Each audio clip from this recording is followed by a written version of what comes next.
Sebuah kasus pemalsuan surat yang melibatkan vendor salah satu PT yang bergerak di bidang real estate, resmi dilaporkan ke Polda Jawa Tengah pada 9 Januari 2025. Laporan tersebut disampaikan langsung oleh pimpinan PT, dengan didampingi dua advokat ternama, Dr. Teguh Purnomo dan Sony Hairudin. Kasus ini bermula pada 5 April 2023, ketika vendor diduga memalsukan surat penilaian kinerja yang mengatasnamakan PT. Dalam surat tersebut, kinerja vendor dinyatakan baik, padahal berdasarkan evaluasi resmi PT, kinerja mereka dinilai buruk. Selain itu, terdapat dugaan pemalsuan tanda tangan pimpinan PT dan stempel perusahaan yang juga dipalsukan.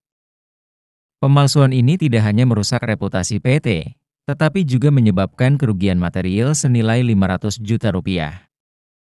Kerugian tersebut menjadi salah satu alasan kuat bagi PT untuk menempuh jalur hukum, guna menuntut keadilan dan memastikan kasus ini diproses secara transparan.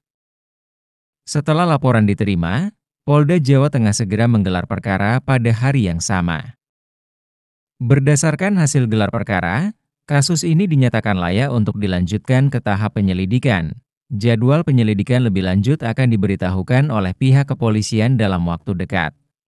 Jadi hari ini kita melaporkan dua hal. Yang pertama adalah tindak atau dugaan tindak pidana pemalsuan surat, ya. Yang kedua adalah melakukan pengaduan terhadap oknum Polres Kebumen di Bitpropam maupun di Wasidik Polda Jawa Tengah. Maksudnya adalah kedua hal tersebut tentunya karena ada dugaan tindak pidana dan ketidakprofesional daripada kepolisian, ini untuk ditindaklanjuti di Polres Kebumen, ya, maupun di Polda Jawa Tengah. Dan alhamdulillah pada hari ini laporan sudah diterima dan baik dari tindak pidana umum maupun dari Propam maupun Wasidik ini akan terus mengawasi dan mengawali proses kasus ini. Hasilnya adalah bahwa kita tinggal menunggu undangan atau panggilan lebih lanjut untuk melakukan penyelidikan lebih lanjut terkait dengan permasalahan ini. Kasus ini menjadi perhatian publik, terutama di sektor pembangunan, mengingat dampak besar yang ditimbulkan akibat tindakan pemalsuan seperti ini. Pimpinan PT berharap penanganan kasus ini dapat memberikan efek jera bagi pelaku dan perlindungan hukum yang lebih baik bagi perusahaan di masa depan.